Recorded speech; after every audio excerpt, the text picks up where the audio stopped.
Olá, você que está iniciando os estudos para o concurso público. Eu trouxe aqui algumas dicas de estudo para você. Eu vou falar um pouco sobre a LDB para te ajudar nessa tarefa. Meu nome é Nildete Melo, eu sou professora da rede estadual, trabalho aqui na Univi e nesse ciclo de palestra eu trouxe alguns apontamentos para você. Nesse momento, eu chamo de apontamentos porque a gente não tem o edital ainda. Então, eu vou trazer algumas dicas para ajudar você no recorte desse material. A LDB é bem longa, tem mais de 80 artigos e seus desdobramentos, né? Então, para um professor de educação básica, o que é comum que os concursos cobrem do concurso de professor para educação básica? Naturalmente, eles não vão perguntar muito sobre educação superior, vão procurar mais sobre educação básica. Eles não vão perguntar muito sobre o financiamento da educação, porque não é uma competência muito voltada para o professor da educação básica, tá certo? Então, eu fiz um recorte para ajudar você nessa tarefa. Então, a LDB, a 9394/96, o que é importante saber? Se é para professor da educação básica, né? Nós selecionamos alguns artigos aqui, especialmente aqueles mais gerais, tá certo? Primeira dica, procure uma versão atualizada da lei para estudar. Porque como é uma lei que já tem 30 anos, de 96, né? Tem 25 anos. Ela é uma lei que sofreu muitas alterações. Então, se você pega uma versão antiga, vai ter problemas porque ela não estão todas as atualizações lá, né? Para você ter ideia, tem artigo nessa lei atual, tem artigo 4 duas vezes, artigo 4º normal e artigo 4º-A, tá certo? Então, primeira dica, estude por uma versão atualizada da lei. Sites oficiais, Ministério da Educação, Conselho Nacional, o próprio Congresso Nacional, você vai encontrar versões atualizadas, gratuitas, segura para estudar, certo? Bom, essa lei, a Lei de Diretriz e Base da Educação Nacional, ela rege a educação como um todo do nosso país. Ela trata da educação pública, da educação privada, de todos os níveis de ensino, básico, superior, todos os aspectos da educação estão na LDB. Então, é uma lei nacional e que disciplina a educação no nosso país, tá certo? Bom, como eu disse, os artigos mais importantes, o mais comum, vamos dizer assim, para os concursos, especialmente da educação básica, esses iniciais. Por quê? Porque logo no início ele faz algumas definições. O artigo 1º, por exemplo, ele define onde acontece a educação, onde as pessoas se educam, vamos dizer assim. Segundo a lei, e esse é um comando que as provas costumam dizer exatamente isso, segundo a lei, onde acontece a educação. E a lei diz que ela acontece nos movimentos sociais, na família, no ambiente de trabalho. Então, o artigo 1, ele vai dizer exatamente isso, que a educação ela acontece em vários espaços. Mas a lei, no seu parágrafo 1º do artigo 1, vai fazer esse recorte, dizer, mas essa lei vai tratar especificamente da educação escolar, aquela que acontece no ambiente escolar, tá certo? E essa sim é objeto de concurso e não dos outros espaços. O artigo 2º é importante também porque ele vai dizer a inspiração dessa lei e como ela está, como é a finalidade dela, tá certo? Então, ela tem por finalidade o pleno desenvolvimento do educando em dois aspectos, na sua atuação como cidadão e no ambiente profissional, preparação para o trabalho, vamos dizer assim, tá certo? Então, o que é o pleno desenvolvimento de acordo com a lei? O exercício cidadão e a preparação para o mundo do trabalho. Isso está previsto no artigo 2º. O artigo 3º, observe que eu estou listando os 3 artigos iniciais, tá certo? A hora que você vai estudar, esses são aqueles que você deve começar, não é porque eles são os primeiros, é porque ele dá essas noções mais gerais e que são bem comuns dos concursos. O terceiro, o ensino será ministrado com base em princípios. São 11 princípios. E aí eu chamaria a atenção para você que esses princípios, ele dá uma ideia geral. E lembre-se de que a LDB de 96, ela veio logo depois da Constituição, que foi em 88, e ela é a nossa Constituição é chamada de Constituição cidadã, democrática, então ela é muito genérica. Lembre-se do nosso contexto, nós tínhamos acabado de sair de um regime, então ela trouxe essa legislação, é muito aberta, muito plural. Então observe que os princípios, quando listar, são 11, mas o concurso não vai listar os 11 princípios. Normalmente ele vai colocar alguns princípios mais importantes.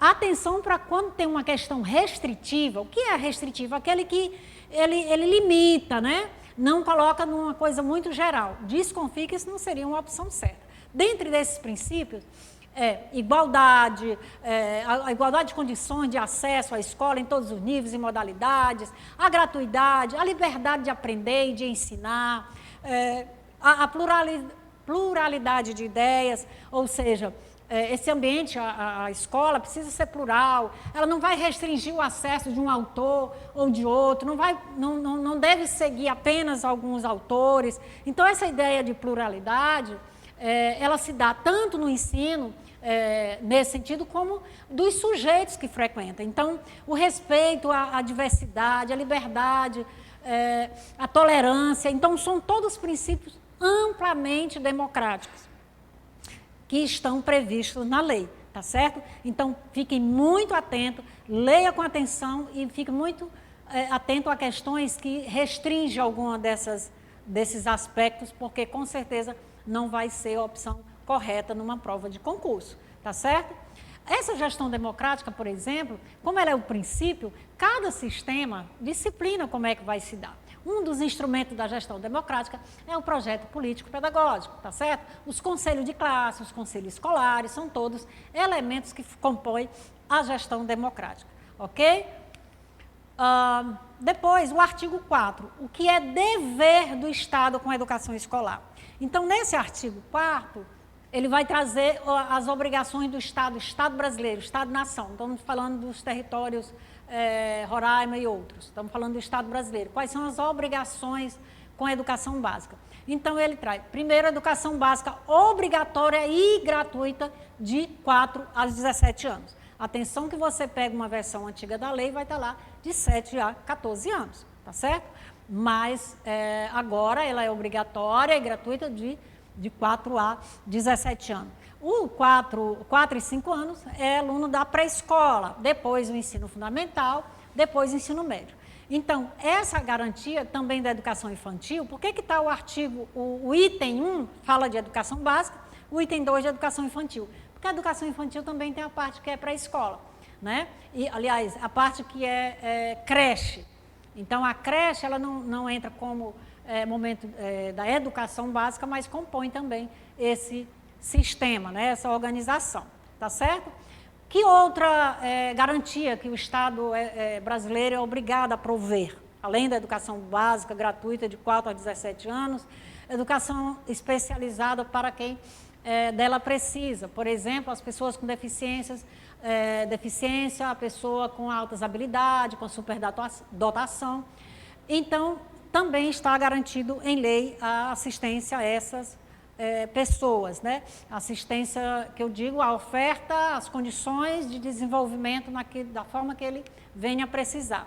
Outro princípio é acesso público do ensino àqueles que não tiveram tempo, oportunidade de estudar na idade certa. Qual é a idade certa? 4 a 17 anos. Mas quem não pôde estudar nesse período, ele nem por isso ele vai deixar de estudar. Ele tem direito e é assegurado que o Estado brasileiro precisa oferecer essa oportunidade para esse adulto, né? Vamos dizer assim. Também é previsto como a obrigatoriedade do Estado prover os programas de suplementares, né? A gente fala em programas suplementares que são aqueles, além da educação gratuita, os programas de livro didático, programa de merenda escolar, transporte escolar e tudo mais, tá certo? Isso, então, são obrigação do Estado brasileiro oferecer, e isso está previsto em lei no artigo 4º, tá? O ensino noturno para aqueles que precisam, isso para oportunizar que o trabalhador possa estudar, tanto regular quanto EJA, né? A possibilidade dele estudar à noite. A oferta também da educação para aqueles que não tiveram, que têm outras necessidades. Vamos pensar aqui aquelas pessoas privadas de liberdade. Está garantido que ele precisa, que ele tem esse direito também, tá certo?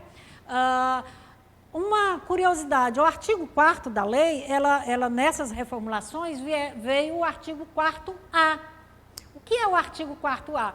Ele entrou depois do artigo 4º normal, veio o artigo 4º-A. O que ele trata? Ele ampliou, observe como eu estou falando de ampliação, que a lei é bastante aberta, plural, democrática, ela trouxe o direito da criança, da pessoa que esteja fazendo tratamento prolongado, ter direito à educação. Então, hoje, assegurado em lei, o artigo 4º-A, prevê que o aluno, a pessoa que esteja, o aluno tem direito a seguir seus estudos, mesmo que ele esteja acamado, ele esteja doente. A lei não vai dizer, disciplinar, como é que vai se dar essa aula, se o professor vai lá, se ele vai mandar material, isso cada sistema vai definir, mas está garantido, é uma das garantias, ok? Bom, depois o artigo 13. Observe que eu pulei alguns artigos, que é aquilo que eu julgo que não seja tão importante nesse concurso. Por exemplo, o artigo 10, ele vai falar de competência, que o que é responsabilidade do Estado, do município, da União. Então, julgo que não seja muito voltado para a educação básica, tá certo? O artigo 13, os docentes incumbir-se-ão de. Aqui está dizendo qual é a responsabilidade, qual é o papel do professor. Então, supostamente, todos nós, professores, precisamos saber disso. Tem cara de questão de concurso uma pergunta dessa, tá certo? Então, aqui são 6 competências, ou está previsto 6 competências que o professor precisa desenvolver na escola, são 6 atribuições genéricas, não se restringe a isso, logicamente, né? Os próprios regimentos escolares, o seu concurso, quando você assina um contrato, ele está lá prevendo algumas outras atribuições, mas o que a lei já traz como obrigatoriedade que o professor tem que fazer? Participar da elaboração do projeto político-pedagógico, cumprir a carga horária estabelecida, garantir ou cuidar da aprendizagem dos alunos, garantir estratégias de recuperação para aqueles de baixo rendimento escolar, participar da comunidade escolar, da interlocução com os pais. Então, tudo isso está previsto no artigo 13, tá? Então, fique bem atento, porque você que quer ingressar como professor no próximo concurso, é importante que você saiba dessas atribuições, tá certo? Depois eu trago aqui o artigo 21, que ele trata da organização, da divisão dessa educação, como é que ela se apresenta. E olha só, nós só temos 2 níveis de educação no Brasil, de acordo com a LDB, nível básico e nível superior. Dentro do nível básico, ele tem etapas, etapa da educação infantil, etapa do fundamental, etapa do ensino médio. Então, cuidado com isso, porque é comum as pessoas fazerem confusão. Toma etapa como nível, como modalidade, tá certo? Então, nível básico e superior, e etapas são essas que estão dentro, que se divide o nível, né? Você tem educação básica, o mais amplo de todos, começa na educação infantil e vai até o ensino médio, tá certo? E o que seriam, então, as modalidades? A modalidade é aquela que está dentro do mesmo nível. Um exemplo, você faz o ensino médio regular, ou profissionalizante, ou a EJA, então, tudo é nível médio. Tudo é o ensino médio, né? Que é o nível básico, mas é a etapa do ensino médio. Todo mundo fez ensino médio. Tem o mesmo valor, mas foram de modalidades diferentes.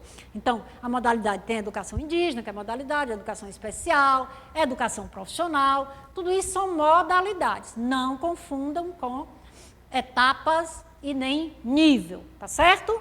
Então, essa organização ela é importante justamente porque ele pode trazer, dizendo que a educação básica se divide, ou então a educação no Brasil se divide em quantos níveis, e vai dar as opções. Você não vai escrever, a prova normalmente são para você marcar as opções, tá certo? E o que são sistemas, portanto? Você tem sistema nacional, sistema estadual e sistema municipal. Cada um tem seu sistema. Nós, aqui no caso de Roraima, a lei 041 define quem é que compõe o sistema estadual, tá certo? Então, nesse sistema, a gente segue diretrizes nacionais. A LDB é uma diretriz nacional, serve para todos os segmentos, tá certo? Mas eles são, assim como os entes federados, eles são independentes. O sistema municipal, ele tem sua rede, que são as escolas, ele tem seu conselho, ele tem sua secretaria municipal e tudo mais, tá certo? O estadual do mesmo jeito, a rede são as escolas, a secretaria compõe esse sistema, o conselho também, Conselho Estadual de Educação. Mas eles não têm sobreposição e hierarquia, eles são independentes como são os entes federados, tá certo? Eu espero ter ajudado e espero encontrar vocês em outra oportunidade, após o edital, né? E a gente pode ver aquilo mais focado, mais dirigido para os conteúdos do edital, tá certo? Eu deixo aqui o meu e-mail para qualquer contato e é um prazer debater com vocês. Um abraço.